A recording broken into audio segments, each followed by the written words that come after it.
Welcome to our podcast, Just But a Scratch, Fact and Fiction about the Middle Ages. In today's episode, Ellen and I will be talking about what is traditionally known as the Cathar, or Albigensian Heresy, and the crusade that Pope Innocent III launched against it. Please join us.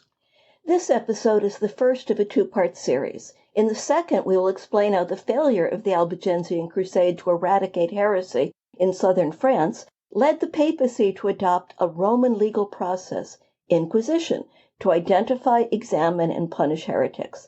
St. Dominic's order of preachers attempted, with limited success, to convert the heretics of southern France through persuasion and teaching, but the Dominicans had greater success in their later role of inquisitors.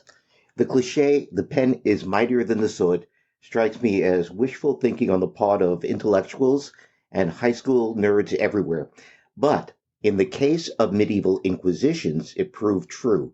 Where crusading fell short, the bureaucratic technology of written record-keeping succeeded. The heresy that gave birth to the medieval Inquisition is the subject of today's episode. I should begin with a caveat. Okay, let's get this out of the way. Over the last 20 years, the term Catharism has become the topic of heated academic debate. Just as feudalism has become the F word among academic medievalists, Cathar is the C word for some historians of medieval heresy. There are two main issues here. First, whether Cathar is the proper term for the religious movement in 12th and 13th century southern France and Lombardy that the papacy condemned as heretical. Second, and more critically, is whether there actually was an organized dualist heretical church in these regions, as traditionalists maintain. We owe both of these questions to Professor Mark Gregory Pegg of Washington University in St. Louis. Few first monographs, that is, books of detailed scholarship largely addressed only to other scholars, have made as great a splash as Pegg's The Corruption of Angels, the Great Inquisition of 1245 to 1246, published by the University of Princeton Press in the year 2001. The book is a close study of a singular source, manuscript 609 of the Municipal Library of Toulouse in France. This is a copy of an inquisitorial register in which are recorded the depositions of about 5,600 men and women from the area of southern France known as the Lauragais. Richard and I had worked on this register for an article that we co-authored in 1979, but few other historians had exploited this rich archive to which access at the time was very limited. The Corruption of Angels is historical anthropology, as the French historian Emmanuel Lacroix-Ladurie had done for later Cathars in his best-selling Montségur, The Promised Land of Error. Using the inquisitorial register of Jacques Fournier, the Bishop of Pamiers, Pegg used the depositions in Manuscript 609 as a window on the social lives, cultural practices, and religion of the villagers of this region. The book is also distinguished by its vivid prose. Unlike many academic history books written to inform, persuade, and impress colleagues in the field, The Corruption of Angels is a good read. I sense a but coming on. Yeah, you're perceptive as always. Yeah, But right. What makes The Corruption of Angels truly significant and controversial is its radical underlying thesis. Pegg concluded from his reading of Manuscript 609 and other texts that the Cathar heresy never really existed. It was the creation of inquisitors who willfully mistook local religious practices, conceptions of holiness, and informal social connections for an organized heresy. They did this because of their study of the heresies of the early church. Inquisitors came to the job with preconceptions about what they would find and found what they believed had to be there, even though it wasn't. Read generously, Pegg's argument seems to be that the anti-clericalism rampant in 12th and 13th century Europe, and especially in southern France, took the form of laymen embracing lives of ascetic piety without seeking approval from local bishops. Not unlike the contemporary Waldensian heresy. And that the villagers in the Occitan recognized their holiness and called them good men and good women, which the inquisitors took to be terms defining them as heretic ministers. And again, according to Pegg, villagers expressed their respect for these charismatic individuals in a ritual of courtesy, the melioramentum, which the inquisitors called adoratio, or adoration, and defined as a heretical religious ritual. From these elements of the local culture, Peg argues, Cistercian monks and Dominican friars constructed a boogeyman of an organized hierarchical dualist heretical church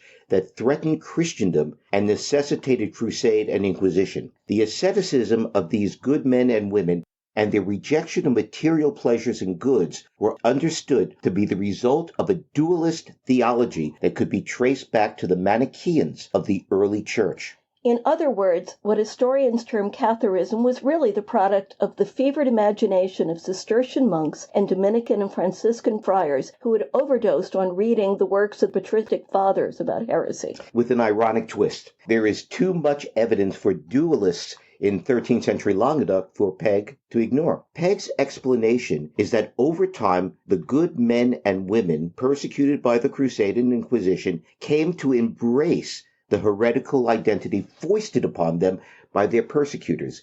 Catharism, in other words, is a fiction created by Dominican inquisitors and Catholic polemicists that the victims of the persecution came to believe, and which modern historians have accepted uncritically. You're the historian. How has Peg's skepticism been received by the academic community? Peg has his advocates and defenders. His treatment of Catharism has the advantage of being consonant with Professor R.I. Moore's influential thesis about the formation of a persecuting society, which we'll talk about in our next episode. But most experts in the field remain traditionalists. At least that's my sense. Well, for what it's worth, Richard and I are in the traditionalist camp. I know Mark Peg and I respect his work, but we remain convinced that an organized dualist religion and church existed alongside the Catholic Church in Lombardy and southern France in the second half of the 12th and in the 13th century. This church had a dualist theology that at the very least drew inspiration and borrowed doctrine from the Balkan heresy of Bogomilism. Initiates believed that there are two rival gods, or as they sometimes called them, principles, a good God who created the spiritual world and an evil God who made the visible physical world. Consequently, all things carnal are evil. Humans are a hybrid.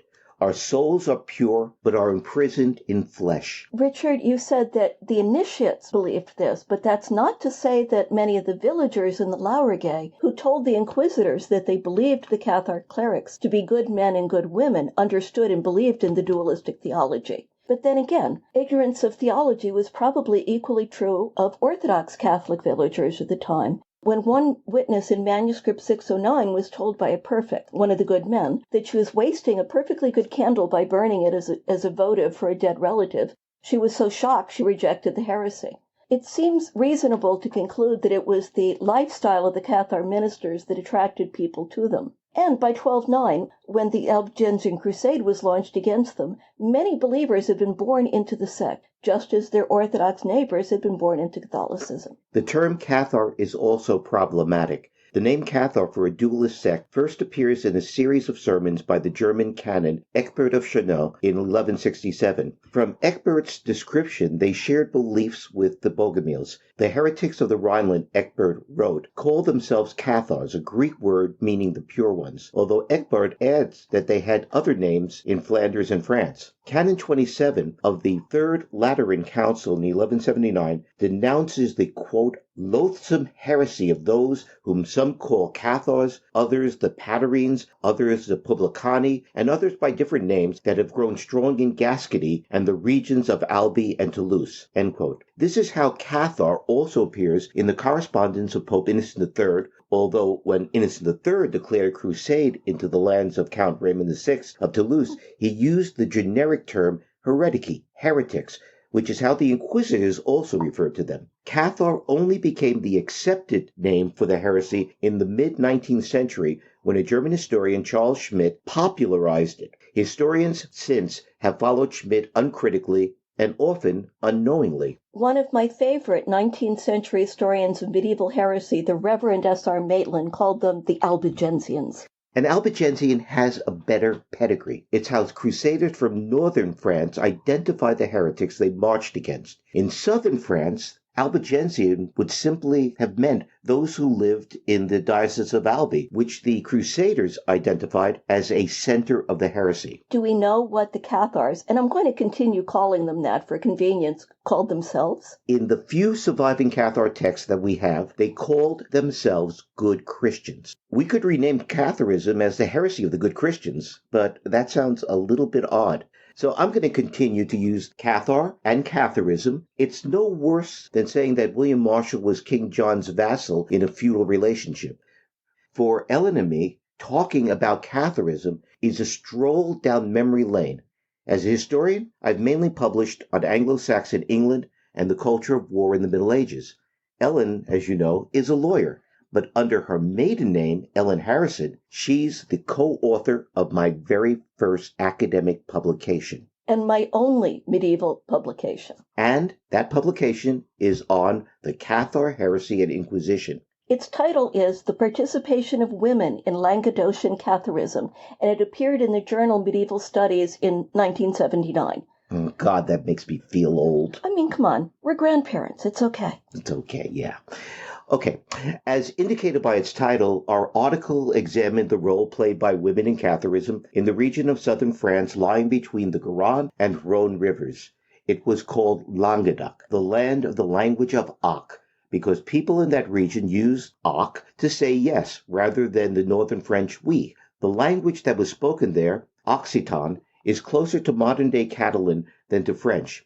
Today, this region is an integral part of France. In the year 1200, it wasn't, although Count Raymond VI was nominally a vassal of King Philip Augustus of France. Elle, why don't you tell our listeners about the article? The article began as my undergraduate senior thesis at Barnard. Professor Suzanne Wempel was my advisor, and she was one of the earliest and most prominent feminist medieval historians.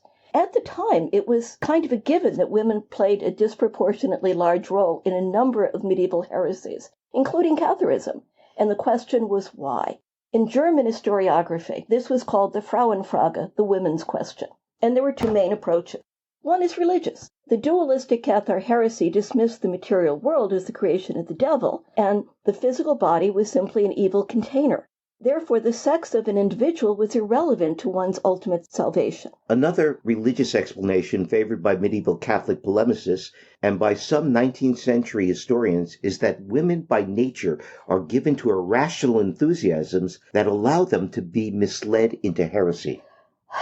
I know. As one of my professors at Barnard responded to a male colleague who critically compared female emotionalism with male objectivity, and yes, there were male sexist profs at Barnard then. So, you prefer the rationalism of Percy Bysshe Shelley to the emotionalism of Jane Austen. On the other hand, there are the Brontes and innumerable romance novelists. You don't want to go there. Never mind. I'm just being, yeah. I know. Yeah. Okay. The second approach to answering the Frauenfrage is socioeconomic. The Marxist version of this was developed by an East German historian, Gottfried Kolch.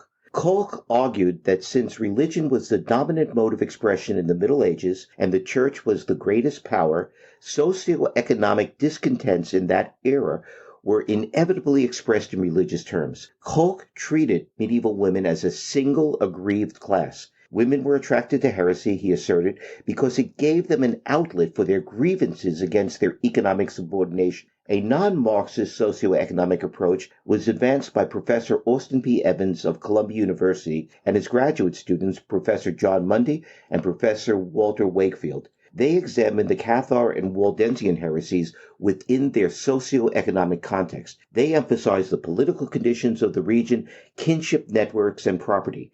They, however, dealt with women only incidentally.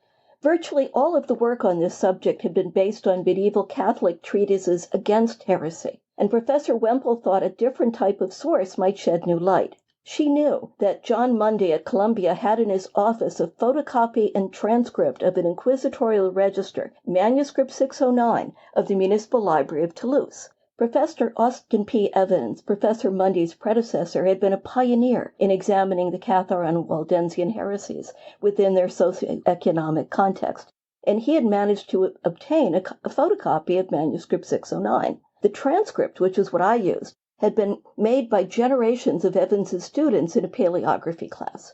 I didn't have much problem with the Latin, which was formulaic and pretty straightforward. Questions were asked and answered in Occitan. The gist of these responses were rendered into very simple Latin. The register is not a verbatim record of the proceedings, but it is internally consistent and probably captures fairly accurately the testimonies of the witnesses. Manuscript 609 is an extraordinary document. It's a record of an inquisition headed by Bernard Coe and Jean de Saint-Pierre between 1245 and 1246. It's worth mentioning that the two Dominican inquisitors, Bernard de Coe and Jean de Saint-Pierre, were both native to Languedoc. When we wrote the article, I assumed that they were northern Frenchmen. I was wrong. The two of them set up shop in Toulouse, and with the aid of the bishop and the count, summoned all males over the age of 14 and all females over the age of 12 to testify before them, village by village. The 254 folios of the register contain the testimonies of about 5,600 inhabitants from the Lauragais, an area southeast of Toulouse that covers about 27 square miles. What's really scary is that manuscript 609 contains only 2 of what was originally 10 books of depositions. Now, the Latin I could handle, but I was a quarter of the way through the register, and the numbers I was coming up with made no sense. Only about a third of the witnesses were female, and if every woman had been summoned to testify, that seems odd. Not just odd, but mystifying. The inquisitors apparently made every effort to question everyone in the region. William Arnold, Bernard de Coe's predecessor as inquisitor at Toulouse, sent his colleagues to Montségur to hear the confessions of the pregnant women and the infirm. Illness did not seem to excuse women from testifying before Bernard and Jean. It's thus difficult to explain this lower number of female witnesses in manuscript 609. It just is what it is. More significantly, I wasn't finding a significant number of women who were believers or clergy to justify, let alone answer, a Frauenfrage. Now, Professor Wempel was on sabbatical, and this was before cell phones, and I was paralyzed and consulted Richard. I was in my first year of graduate school. I had had a course on statistics along with my medieval history classes. Ellen was really upset. I asked her what was wrong, and she said she was going to have to find another thesis topic because she couldn't answer the Frauenfrage on the basis of the inquisitorial register. I asked her why, and she told me she was finding a disproportionately smaller percentage of women than men. Also, the women named as Cathar ministers and believers were not preaching or administering sacraments, but playing a passive role in the heresy similar to that played by Catholic nuns. We were crossing Broadway to get something to eat when I told Richard this, and he asked me, if the evidence doesn't match the hypothesis, which one do you discard? And the light bulb went on. Maybe the Frauenfrage was a non-question, or the wrong question. I went back and wrote my senior thesis based on half the register, and changed my thesis, and basically concluded that people joined Catharism in family groups, just as the Catholics around them did, and that there wasn't any disproportionate appeal to women. Now, I was concerned that Professor Wempel might not approve. Wempel's sabbatical replacement was a professor by the name of Marjorie Reeves. Reeves was a distinguished historian from Oxford University. Her specialty was medieval religion, in fact, Joachim of Fiore. She not only awarded Ellen's thesis a solid A, she thought it to be historically important and urged Ellen to work it into an article. As Ellen said, she had done her thesis on the basis of about half of the register. The recommendation to turn it into an article shocked the chairman of Barnard's history department, who had actually apologized to Marjorie Reeves for having to read work by an undergraduate.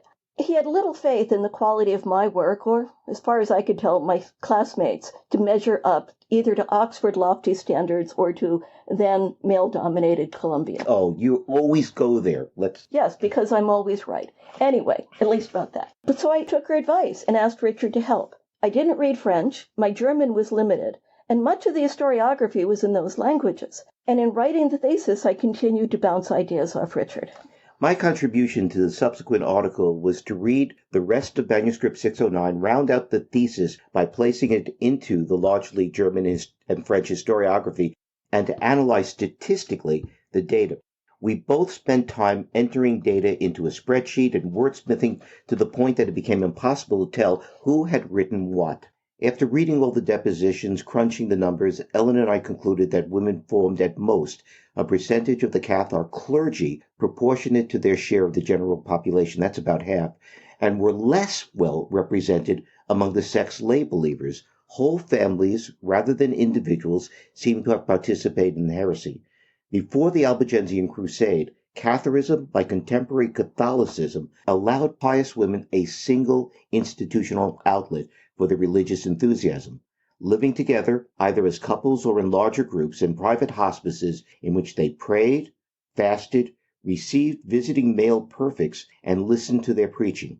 Although the theology of the sect made no distinction between souls imprisoned in male or female flesh, women perfects rarely preached, and before the Crusade never conferred the consolamentum, at least as we could find, even though the inquisitor Rainier Sacconi, who had once been a perfect, maintained that in case of need the consolamentum could be administered, quote, even by Cathar women, end quote. As Richard said, instances of Cathar women preaching or debating publicly are extremely rare and almost always involved upper-class women in the pre-Crusade period. The most famous case is that of the elderly widowed sister of Count Raymond Roger of Foix, the Lady Esclarmonde de Foix. She took a prominent role in a public debate at Pamiers in 1207. According to a chronicler, Guillaume de Puylaurens, her presence so disturbed the Cistercian envoy that he told her, "Go to your distaff, madam. It is not proper that you should speak at such a gathering." The idea that women played a prominent role in Catharism may have been prompted by the example of Esclarmonde. She was a very great woman. She was a very noble woman, so she was very visible. And in this particular case, that snarky comment may have been motivated as much by her effectiveness, as Bishop Folk of Toulouse held her responsible for numerous conversions at Pamiers. That Esclarmonde is so exceptional in preaching suggests that Cathar society shared the belief that the role of women was at the distaff in their homes rather than expressing opinions in public. Culture trumped theology. Catharism in theory permitted women to perform sacerdotal functions. The culture of 12th and 13th century Languedoc did not. As we wrote in the article's conclusion, quote, "These observations lead us to a tentative rejection of the Frauenfrage as applied specifically to Languedocian Catharism." Close quote. Translation. Woohoo! Yeah, of course, we wanted to be modest in our conclusion, but we were convinced the Frauenfrage was not a question. The article turned out better than either of us expected. We submitted it to the academic journal Medieval Studies on the recommendation of Professor Bundy, and we received an acceptance letter a few weeks later, which is remarkable given how long it usually takes for an article to be accepted. True. We anxiously awaited to hear the response to our challenge to the Frauenfrage. Instead, we heard the sounds of silence. The article was ignored for the first few years after its publication. It felt like it had been dropped down a black hole, and I went on to law school. But then the article got noticed by historians working on women in the Middle Ages, and after that by historians of religion. It's my only publication on the subject of heresy and Ellen's only publication in an academic journal, but among historians of religion and feminist historians, if I'm known at all, it's as the Abels of Abels and Harrison, a promising duo who apparently vanished into thin air some 45 years ago. Back to Catharism. One of the reasons we accept the traditional view of Catharism is because of a treatise by the Dominican friar Rainier Sacconi and the survival of a handful of actual Cathar documents. There are a number of treatises on heresy written by Dominican friars for other Dominicans, describing the heretical beliefs and practices that they might encounter. What makes Rainier Sacconi's Summa concerning the Cathars and the poor men of Lombardy special is that Rainier had first-hand knowledge of and experience with the Cathar heresy. From about the year 1218 to 1235, when he converted to Catholicism and became a Dominican, Rainier had been a Cathar perfect. If any inquisitor knew what the beliefs and ecclesiastical organization of the heresy were, it was Rainier.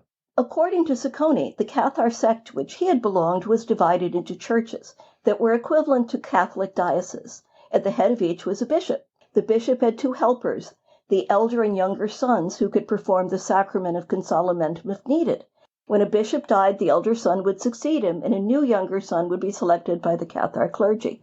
Under them were deacons, and under them the ordinary clergy, those who had received the consolamentum. An especially important source is a Cathar charter dated 1223 that survives only in a copy in a book published in 1660. This charter, composed by a Cathar elder son for his bishop, contains summaries of earlier records concerning the Cathar Church. The most important of these is the acta of a Cathar council held in 1167 at St. Felix de Caraman in Languedoc. This meeting was a sort of Cathar ecumenical council of bishops from Languedoc and Lombardy. Presiding over it was a Cathar pope, Papa Nicetas, from Constantinople. The acta confirms what Rainier wrote about the Cathar Church's episcopal structure. It also sheds light on the doctrines of the sect. The earliest Cathars in the West had apparently been Bogomiles, a Bulgarian heresy. The Bogomiles taught that a fallen angel, Lucifer, created the physical world. Nicetas represented a rival Cathar sect that believed in absolute dualism, two independent and rival principles of good and evil, light and darkness. Nicetas's sect won out and was adopted as the doctrine of mainstream Catharism in the West. A 13th century Cathar treatise survived, called On the Two Principles. It confirms the schism in the Cathar Church, related in the Charter, and it explains in greater detail theology of mainstream Catharism, absolute dualism, and how it differed from its rival, the rejected mitigated dualism. Now, both sects agreed that the evil principle created the visible world, and both identified the God of the Old Testament with evil and the God of the New Testament, or at least the letters of Paul, with the good principle. And humanity came into being when the evil principle raided heaven and imprisoned the captured pure souls in flesh. Cathars believed in a cycle of reincarnation in which the soul is imprisoned in the body. The only Cathar sacrament was the consolamentum. It was the Cathar version of baptism and everything else. Because matter is evil, it consisted of a laying on of hands rather than immersion in water. Just as baptism cleanses the soul of original sin, the consolamentum freed the soul from its prison of flesh. A believer who received the consolamentum became a perfect, a completed one. In ordinary circumstances, a bishop would perform the consolamentum, but when a bishop wasn't available, any perfect could do it. Believers referred to the Cathar clergy as good men and good women. Upon a perfect's death, the soul would rejoin God. Cathars rejected sex and marriage as intrinsically evil because reproduction created new prisons of flesh. Perfects abstained from eating any product of procreation, which meant they were vegetarians. They lived simply, dressed in simple tunics, preached their faith, and performed their sacrament. To Cathar believers and Catholics alike in southern France, they lived lives that resembled those of the apostles, in contrast to the opulence of Catholic prelates. That's why they were called the good men and good women. Cathars rejected saints' relics and prayers for the dead as useless and meaningless. Since the material world is evil, the incarnation was an oxymoron. God never became man. Christ neither died on the cross nor was resurrected. Jesus was only a soul, not inhabiting a mortal body, which is a whole different heresy. Perfects, unlike the Catholic clergy, did not tithe or require monetary gifts to perform sacraments. Believers were not expected to live like the perfects, but they were expected to greet and receive them with honor. This entailed performing a ritual that they called the melioramentum and which inquisitors called adoratio, and which, if you'll recall, Peg portrays as a simple courtesy, southern French courtesy. This ritual involved believers greeting Cathar perfects by genuflecting 3 times, saying, "Good Christian, I ask the blessings of God and you." The 3rd time they knelt down, they added, "And pray for me to God that he will make me a good Christian and lead me to a happy ending." And the perfects responded, "Accept the blessing of God. We will pray for you to God that he will make you a good Christian and lead to a happy ending." Now, the believers didn't tithe or endow Cathar houses. They were, however, expected to lodge and feed the visiting perfects.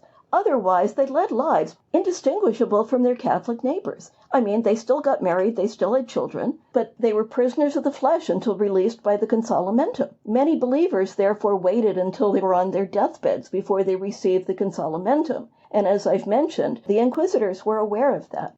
There's one famous example of an elderly woman who was dying, and obviously a minister of some kind came to her deathbed, and she assumed that he was a perfect.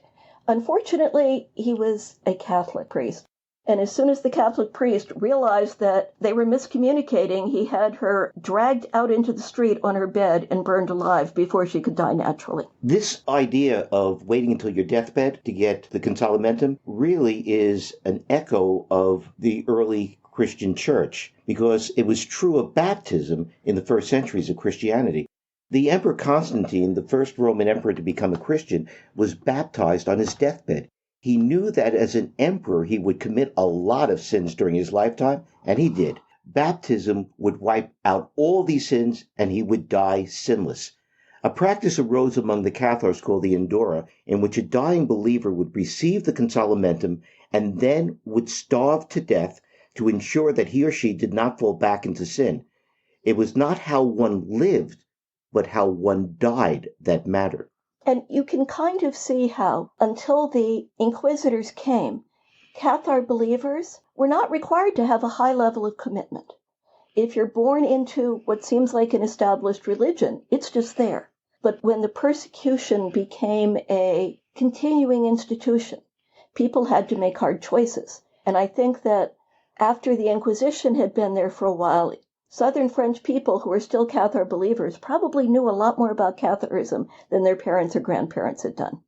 Now, the extent to which Lombardy and Languedoc were hotbeds of heresy was probably exaggerated by Cistercian and Dominican writers. And by the papacy. The heretics always represented a minority, and probably not that big a minority. But in Languedoc, they had influence and power because of the sect's appeal to the religion's nobility. Who must have been delighted by a church that neither tithed nor required land endowments from them. Family connections meant that even those who did not believe in or support the heretics sometimes showed their respect for kinsmen and kinswomen who had taken the consolamentum by providing them with lodging and food. It's interesting there that in Languedoc, you didn't have primogeniture where the first son inherited everything, and you had multiple relatives sharing smaller and smaller properties. It's called pariage. Yeah. Yeah, and so it would be kind of hard for a family to split if both religions required tithing. The dualist church seems to have existed side by side with the Orthodox Catholic Church in southern France, with remarkably little evidence of local conflict and tension.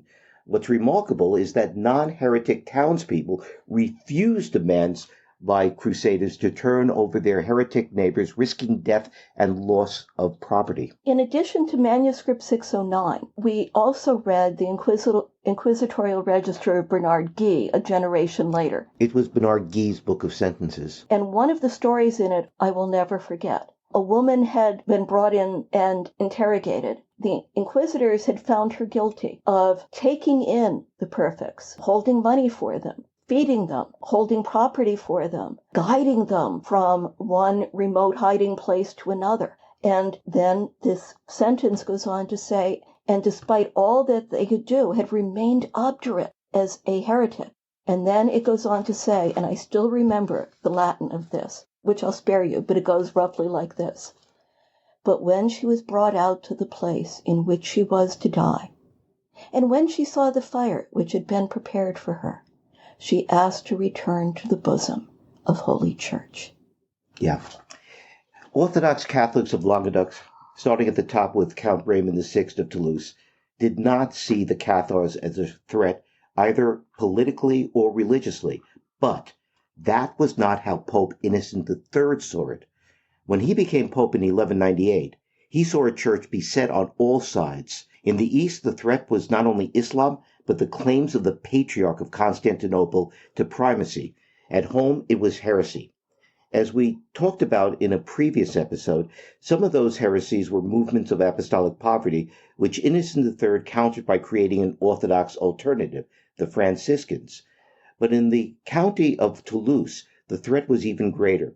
Innocent was told that heresy there was widespread and tolerated by Count Raymond VI. Initially, the church attempted to counter the Cathars by engaging them in public debates. Like the one with Esclarmonde de Foix that we previously mentioned. And, it's also interesting that one explanation for St. Francis's appeal to Pope Innocent III was Francis's theology of nature, summarized in his Canticle of the Creatures, in which he praises all of nature as a creation of God. Praised be you, my Lord, with all your creatures, especially Sir Brother Sun, who is the day, through whom you bring us light. And he is lovely, shining with great splendor, for he heralds you, Most High. Praised be you, my Lord, through sister moon and stars. In heaven you have formed them, lightsome and precious and fair. Praised be you, my Lord, through our sister, Mother Earth, who sustains us and directs us, bringing forth all kinds of fruits and colored flowers and herbs. So it's the anti-dualist. It's the anti-dualist. Nothing is simple in this deal. Nothing is simple. The Franciscans may not have been founded specifically to fight against the Cathar heresy, but the Dominicans were. In 1205 or 1206, two Spanish clerics, Bishop Diego of Asma and Dominic, one of his priests, undertook a preaching mission in southern France against the heretics. They recognized that one of the problems was that the heretics' simple tunics and ascetic lifestyle looked holier than that of their Catholic counterparts. So Diego and Dominic gave up their horses, adopted dress similar to that of the heretics. This was the origin story of the Dominicans, and I'm sort of surprised that Diego kind of dropped out of it, and Dominic got all of the credit for it. So the Dominicans received formal approval as an order of friars in 1216 with the mission of combating heresy and spreading the true faith. Now, Innocent III, who was obsessed with crusade and heresy in general, was especially disturbed that the Count of Toulouse, Raymond VI, was such a slacker in cracking down on heresy in the lands under his authority. The Pope first placed the county under interdict in 1207 and excommunicated Raymond. In the following year, Innocent sent an envoy, the Cistercian Pierre de Castelnau, to meet with Count Raymond. The meeting went really badly, and Count Raymond angrily ordered Pierre to leave his county or suffer the consequences. The consequences turned out to be fatal, as Pierre was murdered by one of Raymond's knights. Raymond proclaimed his innocence and said that the knight had acted on his own. This sounds a lot like Henry II of England and St. Thomas Becket. It does. The difference is that Henry II was allowed to do penance, and there were no heretics involved. Innocent III absolved Raymond's subjects from their oaths of loyalty to him, and then Innocent launched a crusade to eliminate the heresy infecting Languedoc. The Albigensian Crusade. Go ahead. And it lasted off and on for 20 years, from 1209 to 1229. Now, King Philip Augustus of France didn't show much interest in leading the crusade, but most of the crusaders came from northern France, with a scattering from England and Germany. Yeah, the reason why Philip was so unenthusiastic was because Philip was facing at that time a coalition of forces against him from King John of England and from Otto IV, John's nephew, who was the Holy Roman Emperor. He had no intention of leaving his Ile-de-France undefended. Good idea. Now, the Pope had granted an indulgence supporting the crusade. Under its terms, if crusaders served for 40 days, they would receive remission from sin. Which is really a difficulty for this crusade, because you had northern French crusaders coming down, serving for exactly 40 days, and in the middle of a campaign, a middle of a siege, would say, bye-bye. Well, didn't crusaders in Outremer also do the same thing? Well, they did, in a sense, but it wasn't for 40 days. Okay. They just thought, okay, I have done my job, and we have taken, like, the city of Antioch. I can go home now. Close enough. Okay. Anyway, so leadership of the crusade was initially given to the papal legate, the abbot of Citeaux, Arnaud Amalric, but it was later transferred to an experienced military commander, the well-known Simon de Montfort, who was a lord from the Ile-de-France. Yeah, the notorious Simon de Montfort. Yeah. Faced with invasion by an army of perhaps 10,000 soldiers, Count Raymond VI prudently sought reconciliation with the papacy. He burnt some heretics to show his good faith, was publicly scourged. In fact, in a scene that's straight out of the Game of Thrones, he was led through the streets of Saint-Gilles stripped naked, and then came to the cathedral where a rough shirt was put on his back, and he was scourged like Jesus was scourged. Well, this sounds like Canossa, only even more humiliating. Even more humiliating. Okay. And he then did something which was kind of brilliant. He joined the crusade. He took the cross against the counts and viscounts of Languedoc who supported the heretics. His subjects, his yes. own vassals. Okay. Militarily, the crusade falls into three periods. From 1209 to 1215, the Crusaders, under the leadership of Simon de Montfort, enjoyed success after success, culminating in the Battle of Muret against a larger army led by King Peter II of Aragon. Between 1216 and 1225, Count Raymond VI, who renounced his crusading vow, and his son, Raymond VII, pushed back against the Crusaders and regained much of their lost territory. Yay! You're taking sides. Yes. In the third and final part, 1225 to 1229, King Louis VIII of France took personal command of a new crusade. This ended in the submission of Count Raymond VII in 1229. By that time, Louis VIII was dead and was succeeded by his 15-year-old son, Louis IX, the future saint. Yeah, the future Saint Louis.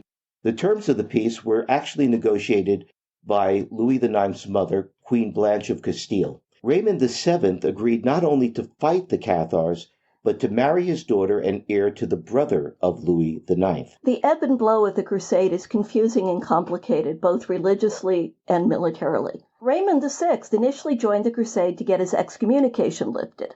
Simon de Montfort was alternately praised and chastised by Pope Innocent III.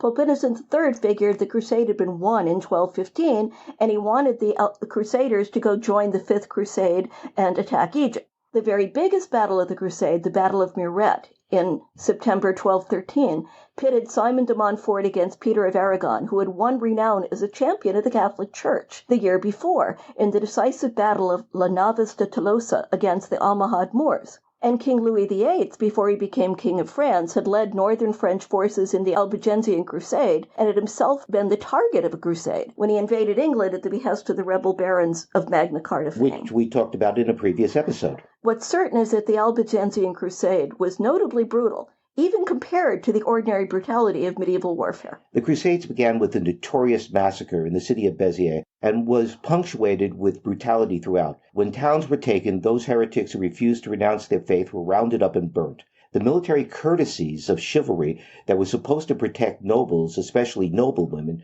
were abandoned.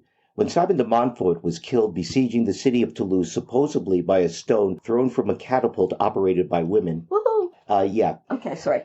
A southern French troubadour responded to the epithet inscribed on de Montfort's tomb, which had pronounced him a saint and a martyr, with these bitter words, quote, "If by killing men and spilling blood, and by seizing lands and by nourishing pride, and by praising evil and mocking the good, and by massacring ladies and by slaughtering children, a man can win over Jesus Christ in this world, then the Count of Montfort wears a crown and shines in heaven."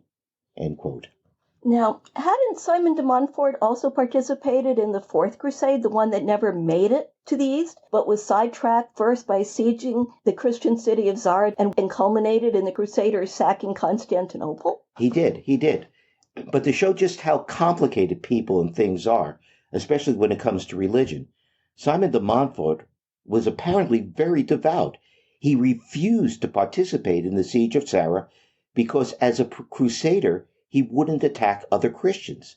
He then left the crusade when it was diverted to Constantinople, and he himself went on to Acre. Actually, it's interesting that we have all these massacres in Languedoc. We don't have very many sieges other than, say, Toulouse. It turns out that a hilltop fortress is only good to protect you against raiders of other local nobility, and it's not even going to slow down a professional army. Oh well. The massacre at Béziers didn't seem to bother Simon de Montfort, but it may have bothered some of his fellow crusaders. Some knights reportedly began to have qualms about slaughtering townspeople, then went to the papal legate, Arnaud Almeric, for advice, and he reportedly told them, "Kill them.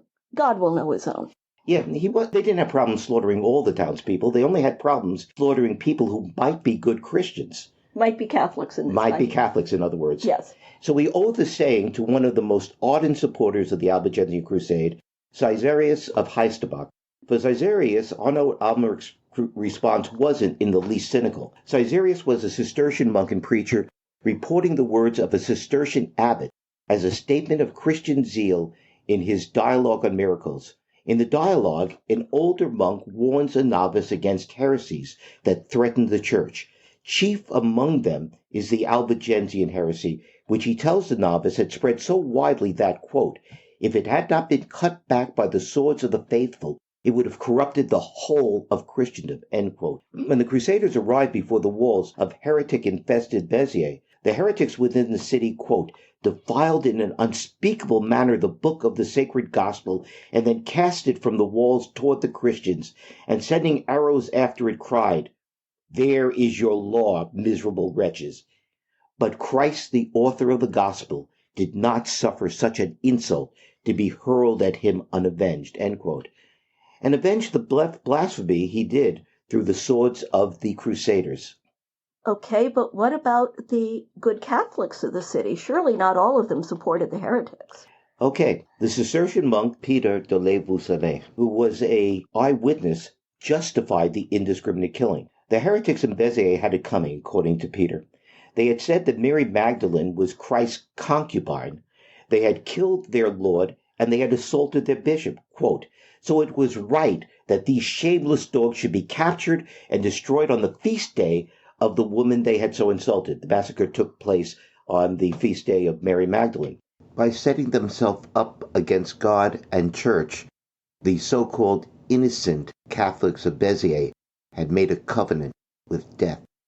Okay, and that's just one of the passages from the Old Testament used by medieval writers to justify zealously killing the enemies of the Lord. Peter and Caesarius' Cistercian audiences undoubtedly knew that Bishop Reynaud of Montpellier had called upon the Catholics of Béziers before the arrival of the Crusaders either to hand over their heretical neighbors or at least to leave the city. Those who remained had no one to blame but themselves. Still, kill them all, God will know his own. Sounds kind of callous and cynical, coming from a Cistercian in the middle of a massacre of women and children. You know, I don't believe it was. I'm being anachronistic here. Okay. I think you are. We have to hear and understand Arno Almeric's words as a contemporary Cistercian would have. Physical death is nothing to be feared or mourned by a good Christian. The phrase, God will know his own, is a paraphrase of Timothy chapter 2, verse 19. The soldiers of God would be forgiven for killing innocents in their zeal to serve the Lord. The death of the Catholics of Béziers were medieval collateral damage, and those who had died, and they were good Catholics, would have gone to heaven. Okay. I guess it's better than, say, nits make lice to justify the killing of children during Cromwell's massacre at Drogheda. We've talked about it, and I know that medieval and early modern warfare was brutal, and that this was especially true for civilian populations who bore the brunt of it. Still, the Albigensian Crusade seems to have been exceptionally brutal, even by 13th century standards. I think it was. In a letter to Pope Innocent III written within weeks of the massacre at Béziers, Arno Almeric and his fellow legate Milo reported that, quote, our men spared no one, irrespective of rank, sex, or age, and put to the sword almost 20,000 people. It sounds a lot like the letters that were written after the taking of Jerusalem in 1099. You're right. This may be an exaggeration, but it confirms what all the contemporary sources report. The slaughter was exceptionally ferocious, and the Crusaders saw nothing wrong in it. In some ways, more surprising, crusading knights from northern France abandoned all the restraints of the ethos of chivalry in their treatment of the southern French aristocracy, including noblewomen. Following the massacre at Béziers, there was a cycle of atrocities. Montfort ordered that the defenders of the town of Brienne be blinded and have their noses cut off, apparently in retaliation for similar treatment of some of his men who had been captured during a previous siege. When the town of Lavaux was taken, his lord, Aymeri of Montreal, a very great nobleman, and his sister, the Prefecta, Giroda, were summarily executed, the former for being a foul traitor and the latter for being a heretic of the worst sort. Captured crusaders were dragged by horses through the streets of the towns they besieged. Noblemen and noblewomen were executed or imprisoned under horrendous conditions without hope of ransom. Didn't that happen to the Count of Foix? It did. Yeah. It did. Béziers was the first city to have had its population massacred and to be reduced to ashes, but it wasn't the last, and this doesn't even take into account the standard operating procedure of the Crusaders to round up those who refused to recant heresy and consign them to the flames. Historian Malcolm Barber said of the Albigensian Crusade that, Quote, "It went beyond the normal conventions of early 13th century warfare in the scale of the slaughter, in the execution of high-status opponents, male and female, in the mutilation of prisoners, in the humiliation and shaming of the defeated, and in the quite overt use of terror as a method of achieving one's goals." Mark Pegg, in his narrative history of the Crusade, "A Most Holy War," and that's sarcastic, "The Albigensian Crusade and the Battle for Christendom," goes so far as to say, quote, "The Albigensian Crusade ushered genocide into the West by linking divine salvation to mass murder, by making slaughter as loving an act as his sacrifice on the cross," end quote. This is the nature of ideological warfare, whether that ideology is religious or political. The Albigensian Crusade was what my friend and colleague Professor Stephen Murillo terms subcultural warfare, ideological warfare within a shared larger culture. In such warfare, the enemy is understood, as Murillo says, as an incarnation of evil, or more practically, as maliciously motivated underminers of order, whether socio-political, cosmic, or both. The enemy is constructed as devils or fallen humans in league with devils, who have willfully rejected truth. What makes them all the more dangerous and frightening is they look just like us. That also may be why the comparisons, even as late as 19th century among historians, comparing heretics to a cancer on the body of the church, which has to be excised to save the body itself. It might also explain the terrible atrocities committed during the breakup of Yugoslavia and in Rwanda. On the other hand, medieval warfare was brutal. There's no doubt about it. Chivalry protected to a degree the lives of knights, noblemen, and noblewomen. It substituted ransom for slavery or execution. But there was no such restraints when it came to foot soldiers or non-combatants, especially when a besieged city was taken by storm. In those cases, the dogs of war were unleashed, and soldiers were free to pillage, rape, and kill until their greed and anger was satiated. The threat of such treatment was a strong incentive in medieval warfare for garrisons whose lords had failed to raise a relief force to surrender. This was equally true in the year 1600, when Shakespeare had his hero, Henry V, threaten Harfleur's warden. "This is the latest Papal, we will admit. Therefore, to our best mercy give yourselves, or like to men proud of destruction, defy us to our worst. For as I am a soldier, if I begin the battery once again, I will not leave the half-achieved Harfleur, till in her ashes she lie buried.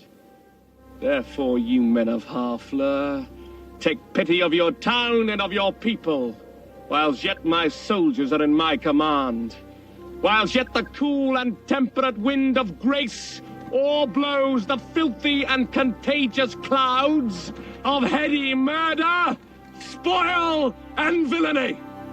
If not, why, in a moment, look to see the blind and bloody soldier with foul hand defile the locks of your shrill, shrieking daughters, your fathers taken by the silver beards and their most reverend heads dashed to the walls, your naked infants spitted upon pikes, whilst the mad mothers, with their howls confused, do break the clouds. What say you? Will you yield, and this avoid? Or guilty in defense, be thus destroyed?"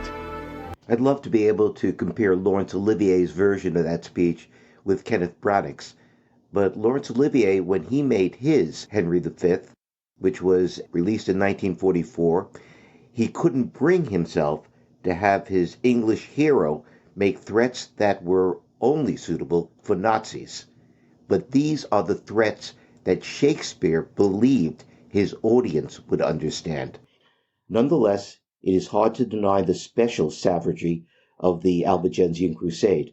Historians may not agree with Caesarius of Heistebeck that the Cathars represented an existential threat to Christendom, but he, his Cistercian audience, the papacy, and the Crusaders believed that it did.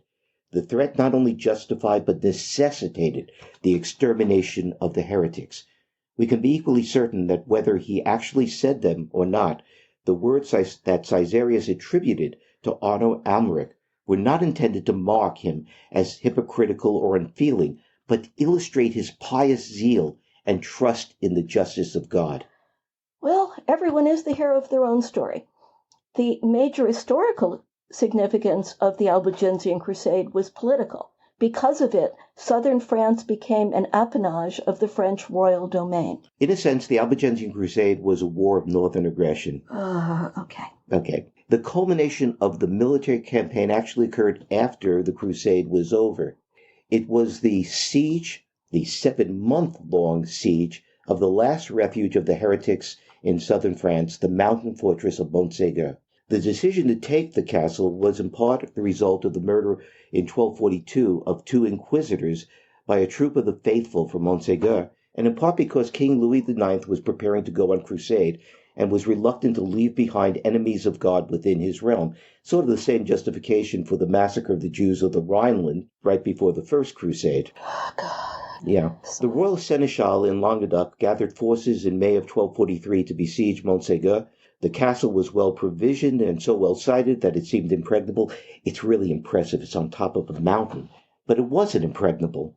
And when the garrison of the castle was forced to surrender, they were granted their lives on the condition that they would surrender and they would hand over all those who were heretics. About 200 good men and women, almost all of them nobles, were burned to death. By the way, part of this, they were granted a truce of almost 2 weeks, and in that 2-week period, several members of the garrison received the consolamentum, knowing that it would mean their immediate death. And these good men and good women, they didn't have to be herded onto the pyre. They followed their bishop faithfully to their deaths, voluntarily, and in their minds, they were going to their salvation.